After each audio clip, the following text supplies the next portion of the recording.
الحمد لله وكفى وسلام على عباده الذين اصطفى وصلي وسلم على حبيبنا المجتبى وعلى آله وصحبه نجوم الهدى وقادة التقى ما بعد. عن عبادة بن الصامت رضي الله تعالى عنه قال كان رسول الله صلى الله عليه وسلم يعلمنا هؤلاء الكلمات إذا جاء رمضان يقول اللهم سلمني لرمضان وسلم رمضان لي وتسلمه مني متقبلا.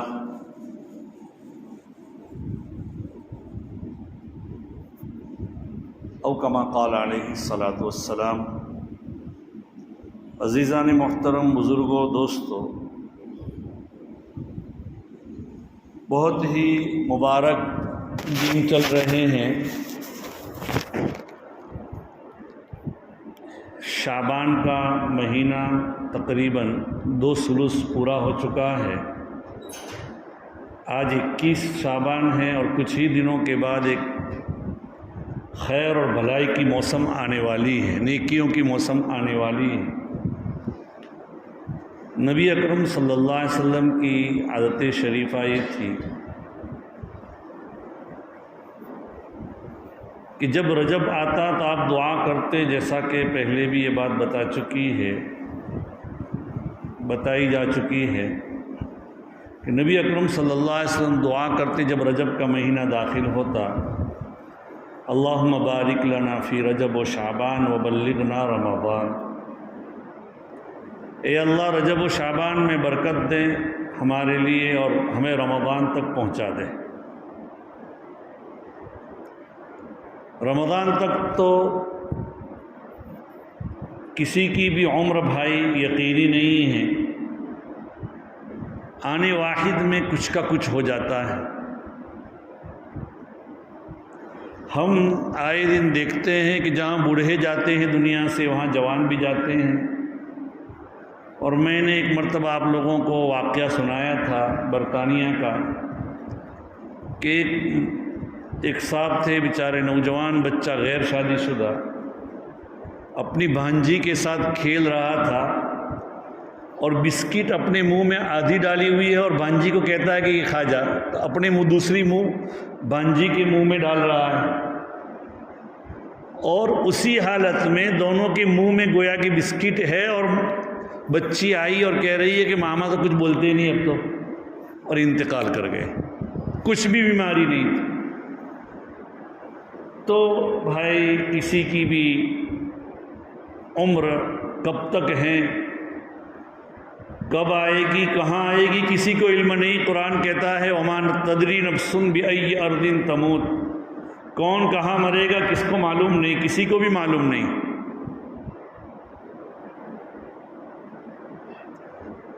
جو غیبی امور ہے، 5 چیزیں اللہ کے علاوہ کسی کو علم نہیں ہے، اس میں سے موت بھی. تو اللہ کے رسول صلی اللہ علیہ وسلم دعا کرتے اللہم بارک لنا فی رجب و شعبان وبلغنا رمضان. اے اللہ، ہمارے رجب و شعبان میں برکت دے اور ہمیں رمضان تک پہنچا دے. بہت جامع دعا. ہمیں بھی یہ دعائیں کرتے رہنا چاہیے. اور جب رمضان قریب آتا، یعنی یہی اب قریب آ رہا ہے، تو اللہ کے رسول صلی اللہ علیہ وسلم دعا کرتے. عبادہ ابن صامت رضی اللہ تعالیٰ عنہ کی دعا روایت ہیں، فرماتے ہیں اللہ کے رسول صلی اللہ علیہ وسلم یہ دعا کرتے، اے اللہ تو مجھے رمضان کے لیے سلامت رکھ اور رمضان کو میرے لیے سلامت رکھ. اور تو دیکھیے بھئی، آدمی اگر صحیح سالم ہے، رمضان مل بھی گیا، وہ خود سلامت بھی ہے، لیکن توفیق عمل نہ ہو، وہ بھی بہت بری چیز ہے. اسی لیے آگے دعا ہے، اے اللہ تو میرے لیے سلامت، اس رمضان کو سلامت رکھتے ہوئے اس کے میرے لیے قبول فرما. یعنی تو مجھے توفیق دے اللہ کہ میں تیرے رضا کے کام کروں. اسی لیے عزیز و دوستو، جب رمضان آ رہا ہو تو رمضان کے لیے آدمی کو چاہیے کچھ تیاری کرے. بھئی کسی بھی تاجر کے یہاں جب سیزن آتی ہے تو سیزن سے پہلے تیاری کی جاتی ہے. ہمارے یہاں ابھی بہت سے جو کرانے کے بیپاری ہیں ان کے یہاں جا کر دیکھیے کہ رمضان کا کتنا سامان ان کے یہاں سجا دھجا ہوا ہے. بہت سارا سامان. کیوں کہ رمضان آ رہا ہے, لوگ گراہک آئیں گے. ایسے رمضان کے لیے بھی اپنے آپ کو تیار کرنا چاہیے. سب سے پہلی تیاری تو نبی نے خود سکھلائی, جو میں نے یہ 2 دعائیں بتلائی کہ نبی اکرم صلی اللہ علیہ وسلم جب رجب کا مہینہ آتے دعا کرتے اور شعبان کے اواخر میں رمضان سے قریب قریب بھی یہ دعا فرماتے تھے نبی اکرم صلی اللہ علیہ وسلم. اس لیے ہمیں بھی دعائیں کرنی چاہیے. اللہ کے رسول صلی اللہ علیہ وسلم نے جو سکھلائی اسی کے مطابق اللہ میاں سے مانگنا چاہیے. اللہ تعالی ہمیں توفیق دے. دوسری چیز کیا ہے؟ جو کام رمضان میں ضروری نہیں ہے رمضان سے پہلے آدمی فارغ ہو جائے. جیسے کہ رمضان کے لیے بہت سی چیزیں گھریلو ضرورت ہوتی ہیں. گھر کا سارا ساز و سامان اگر امکان ہو آدمی خرید کر رکھ لے تاکہ رمضان میں رمضان کے اوقات کی آدمی قدر کر سکے. وہ گھر میں خرید کر رکھ لیں. اگر ممکن ہو تو اپنے رمضان کے سامان کی, عید کے سامان کی, ٹوپی کی ضرورت ہے, ٹوپی کی, کپڑے کی ضرورت ہے, وہ تمام, تاکہ رمضان کا مبارک اوقات, رمضان کے جو مبارک اوقات ہیں وہ ان چیزوں کے اندر خرچ نہ ہو, اللہ کی یاد میں خرچ ہو جائے. اور رمضان میں بھی بہت سی چیزیں ایسی ہوتی ہے خریدنا ضروری ہوتا ہے. جیسے کہ ہم لوگ پھل فروٹ خریدتے ہیں, سبزی وغیرہ خریدتے ہیں, وہ ابھی سے خرید کر نہیں رکھ سکتے. تو ایسے اوقات میں خریدنے جائیں جن میں کم سے کم وقت خرچ ہو. مثلا دوپہر کے بعد یا شام کے وقت بہت دیر ہوتی ہے, لوگ بھیڑ ہوتی ہے, یا صبح میں بھیڑ ہوتی ہے, تو بھیڑ کے اوقات میں نہ جائیں. جو ایسے اوقات ہو جو فارغ اوقات ہیں جس وقت بھیڑ بھاڑ نہیں ہوتی, ان اوقات میں جائے آدمی. تو یہ اس کے لیے تیاری رمضان کی. یہ تو تیاری ہوئی کس کی؟ معاشی اور مادی اعتبار سے. ایک تیاری یہ ہے کہ بھائی پانی بہنے والا ہے تو پانی بہتا کیوں نہیں ہے, اس کے لیے ہم دیکھتے ہیں کہ نلکی صاف ہے کہ نہیں, ہماری پانی کی لائن صاف ہے کہ نہیں, اس کو دیکھتے ہیں بعض مرتبہ. ایسے ہی رمضان کے لیے اپنے آپ کو تیار کرنے کے لیے اپنے باطن کو صاف کرنے کی کوشش کریں. حقوق اللہ اور حقوق العباد کو ادا کریں. حقوق اللہ کو ادا کرنا کیا ہے؟ جیسے کہ اگر ہماری ماں بہنیں ہوتی ہے, گزشتہ سال کے روزے ان کے اوپر قضا ہے ذمے, اب تک ادا نہیں کیے تو وہ قضا کر لیں. کسی کی حق تلفی کی ہے, حقوق اللہ ہے, مثلا نماز قضا ہے, نماز قضا کو ادا کر لیں, قضا نماز کو ادا کر لیں. اسی طریقے سے روزے باقی ہے, گزشتہ سال کی زکوٰۃ باقی ہے, تو ان تمام حقوق کو آدمی کیا کر لیں؟ ادا کر لیں. ساتھ ہی ساتھ حقوق العباد باقی ہے. کسی کو ستایا تھا, کسی کی غیبت کی تھی, کسی کو بے ابرو کیا تھا, کسی کی زمین دبا لی ہے, کسی کی روپے پیسے باقی ہے, دیتا نہیں ہے یا میسر نہیں ہے, تو اس سے وعدہ لے لے. تو ایسے وقت میں جس کا جس لائن کا حق ہے وہ حق ادا کر دیں, اگر ادا کرنا ممکن ہے, تاکہ ہمارا قلب اللہ کے حق سے, بندوں کے حق سے پاک صاف ہو جائے. اگر ادا کرنا ممکن نہیں ہے فی الحال, تو اس سے وعدہ لے لیں یا معاف کرا لیں. یا یہ کہ آدمی ایسا ہے, جیسے مثلا کسی کی غیبت کی تھی, لیکن آدمی ایسا ہے کہ اس کے سامنے اگر آپ تذکرہ کرنے جائیں گے تو نقصان پہنچ سکتا ہے, تو اس کے لیے دعائیں اور استغفار کریں. یہ تو حقوق العباد ادا ہو گئے۔ اللہ کے جو حقوق ہیں ان کو بھی ادا کرنے کی کوشش کریں، بندوں کے حقوق کو ادا کرنے کی کوشش کریں، ساتھ ہی ساتھ الانسان عبد النسیان جیسے ہیں، نسیان کا بندہ ہے، ایسے انسان کے ساتھ معصیتیں بھی لگی ہوئی ہیں۔ کوئی آدمی یہ نہیں کہہ سکتا کہ میں گنہگار نہیں۔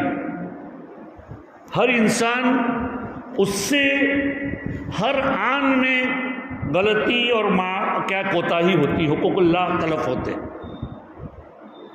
ارے بھائی، اللہ نے ہمیں زندگی دی ہے، سانس دی ہے۔ دیکھو انسان ایک ہی گھڑی میں اسی سانس سے بول بھی رہا ہے اور سانس بھی لے رہا ہے۔ ہم اللہ کی نعمتوں تو ان شکریوں کو، ان کا جو شکریہ ادا کرنا چاہیے وہ ادا نہ کرنا، یہ بھی ایک قسم کی معصیت ہے۔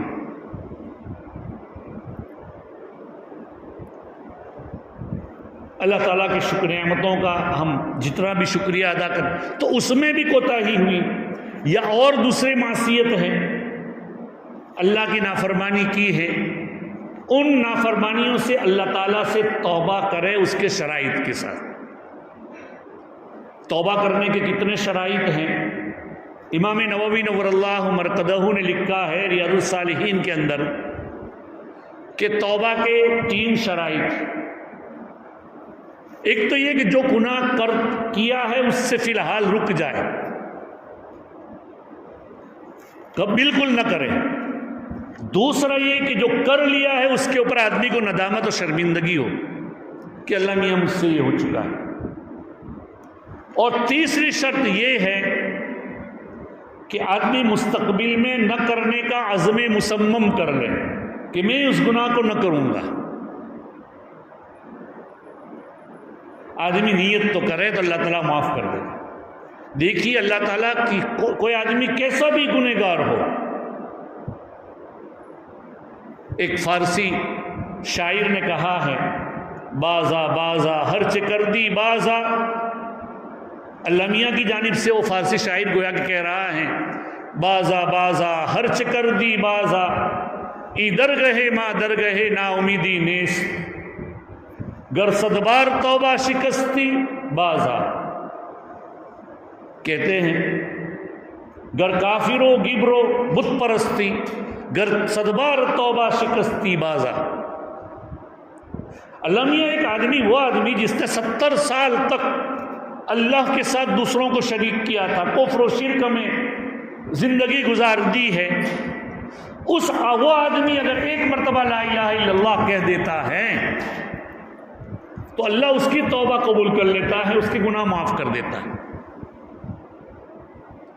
تو جو آدمی جو مسلمان ہے اس نے وہ گناہ تو نہیں کیا جو کفر و شرک ہے اتنا بڑا، تو اس سے تو کمتر ہی گناہ کیا ہے۔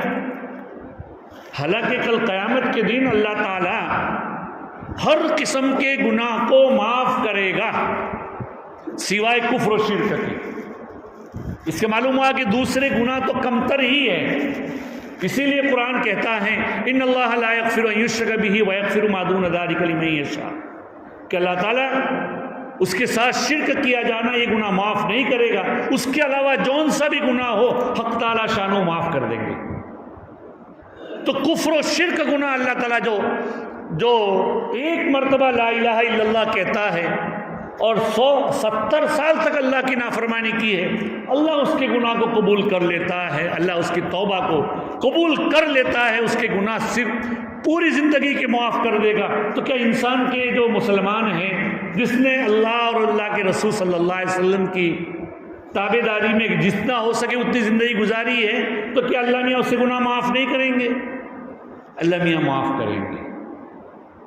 تو عزیز و دوستو، اللہ اپنے گناہوں سے کیا توبہ کر لیں، اللہ تعالیٰ ان توبہ کا کیا ہے، انسان کی توبہ کو قبول کرے گا۔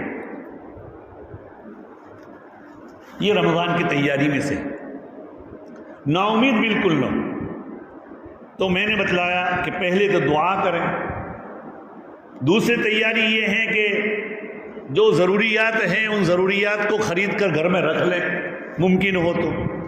تیسرا یہ کہ حقوق اللہ اور حقوق العباد کو ادا کریں۔ اور جو حق تلفی ہوئی ہے یا اللہ تعالیٰ کی جو معصیتیں ہوئی ہے، چوتھی بات یہ ہے کہ اس سے آدمی سچی پکی توبہ کر لے۔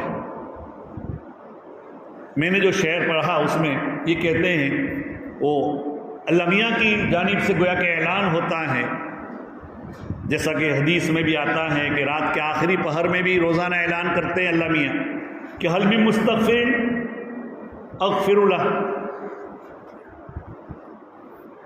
اللہ تعالیٰ اعلان کرتے ہیں کہ کوئی استغفار کرنے والا ہے میں اس کی بخشش کروں، کوئی مانگنے والا ہے میں اس کو مانگ دوں، اس کو دوں۔ ایسے ہی اس میں وہ شاعر کہتا ہے کہ اللہ میاں کہتے ہیں کہ بازا بازا، ارے میری طرف آ جا، میری طرف آ جا، جو بھی کیا ہے میری طرف رجوع کر لے، ہرچ کر دی بازا، درگاہ ماں درگاہ نا امیدی نیس، ہمارا دربار نا امیدی کا دربار نہیں۔ اگر کافر ہیں، بت پرست ہیں، گنہگار ہیں، 100 مرتبہ تو نے کیا ہے نافرمانی کی ہے اور توبہ توڑی ہے، توبہ تو اس نیت سے کہتی کہ اب گناہ نہیں کریں گے، لیکن 100 مرتبہ بھی تجھ سے اگر کیا ہے کوتاہی ہوئی ہے، کوئی حرج نہیں ہے، تو ہماری طرف رجوع کر، ہماری درگاہ نا امیدی کی درگاہ نہیں۔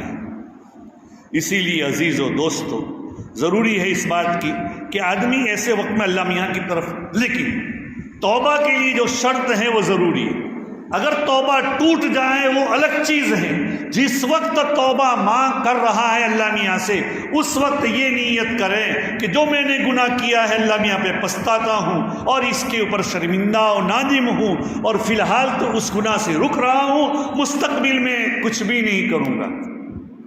ورنہ اس طرح کی توبہ کہ ایک شاعر کہتا ہے فارسی، صبح بر کف توبہ بر لب، دل پرز ذوق گناہ، کہ ہاتھ میں تو تسبیح ہے، زبان پر توبہ توبہ ہے، لیکن دل تو ایسا ہے کہ جو گناہوں سے لبریز ہے، اس کے دل کے اندر گناہوں کی لذتیں پائی جا رہی ہیں۔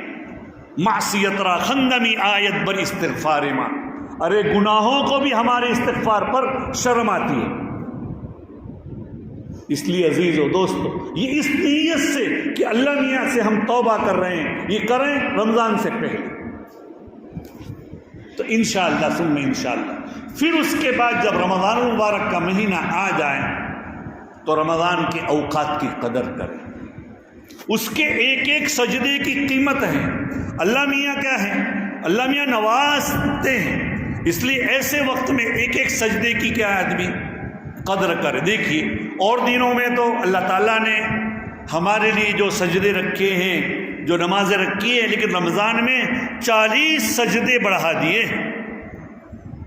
اور حدیثوں سے معلوم ہوتا ہے کہ ہر سجدے کے بدلے میں اللہ تعالیٰ جنت میں ایسا درخت لگائیں گے کہ ایک گھوڑے سوار اس کے سائے کے اندر 500 سال گزرے گا تب طے کرے گا وہ اس کا سایہ، اتنا بڑا اس کو کیا جنت ملے گی۔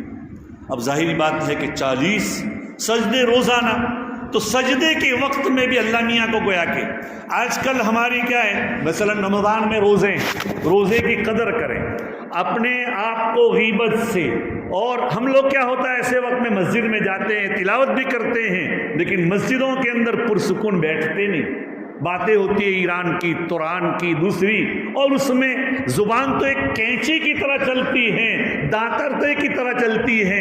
دانتردہ جو چلانے والے کاشتکار ہیں وہ جانتے ہیں کہ جب کاٹنے میں آتا ہے تو جہاں سوکھا کٹتا ہے وہاں ہرا بھی کٹتا ہے، اور ہم زبان جب چلاتے ہیں ایسے وقت میں جہاں اچھی باتیں کرتے ہیں وہاں بری باتیں بھی ہم سے ہو جاتی ہیں۔ اس لیے عزیز و دوستوں اپنی زبان کی حفاظت کریں، رمضان کے اندر اوقات کی قدر کریں، ہر گھڑی کے اندر ہر ایک مرتبہ جو سبحان اللہ پڑھیں گے تو اور دنوں میں جو ثواب ملتا ہے اس سے 70 گنا، اور 70 سے 700 گنا تک زیادہ ثواب ہو جا سکتا ہے۔ اللہ میاں اور دنوں کے اندر جب آدمی اخلاص کے ساتھ کوئی نیکی کرتا ہے تو اللہ میاں کتنا ثواب دیتے ہیں۔ حدیث میں آتا ہے، اللہ کے رسول صلی اللہ علیہ وسلم فرماتے ہیں، ان اللہ کتب الحسنات والسیئات، اللہ تعالیٰ نیکیوں اور برائیوں کو ہر ایک کو لکھ دیا ہے۔ فمن ہم بحسنۃ فعملها، فلم يعملها كتبها الله تعالى عنده حسنة وإن هم بحسنة فعملها كتبها الله تعالى عنده 10 حسنات إلى 700 ضعف إلى أضعاف كثيرة. اور دنوں کے اندر حدیث میں آتا ہے کہ کوئی آدمی اگر کوئی نیکی کا ارادہ کرتا ہے، نیک کام کا ارادہ کرتا ہے، تو اللہ میاں اگر وہ نہ کر سکے یا نہ کرے، ارادہ کیا ہے، ایک نیکی کا ثواب تو دے ہی دے گا کہ بھئی اس نے ارادہ کیا تھا. لیکن اگر اس نے اللہ کی توفیق سے جس نیکی کا ارادہ کیا ہے اس نیکی کو کر لیا تو پھر کتنا ثواب دیں گے اللہ؟ فمن ہم بحسنۃ فعملها، اللہ تعالیٰ کتبها اللہ 10 حسنات الى 700 ضعف الى اضعاف کثیرہ. 10 نیکیاں یا 10 سے 700 نیکیاں یا 700 سے اللہ جتنا گناہ چاہے اتنا دے دے گا.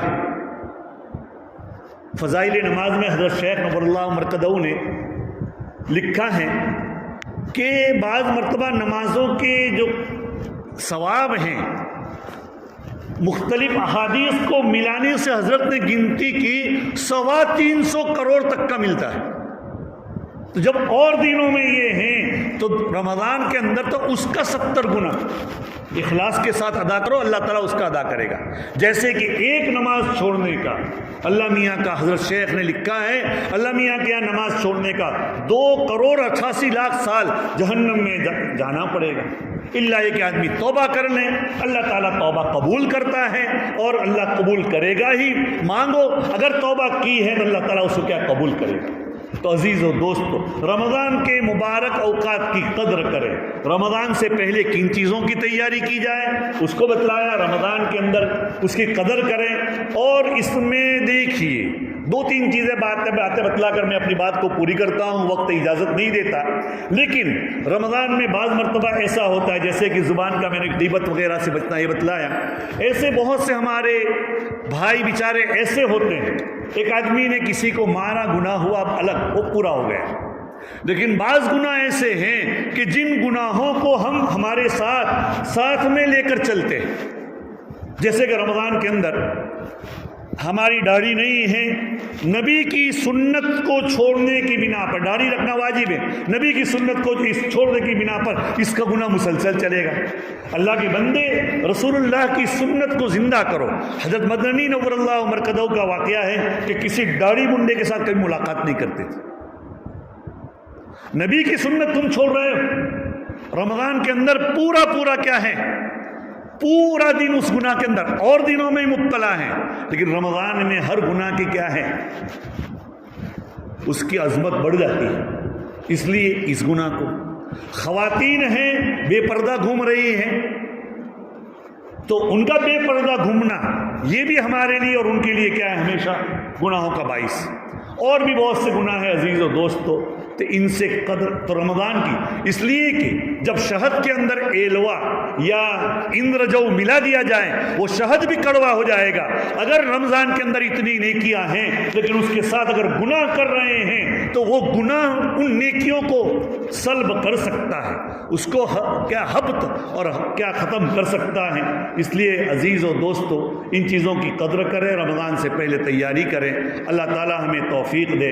وآخر دعوانا الحمدللہ رب العالمین.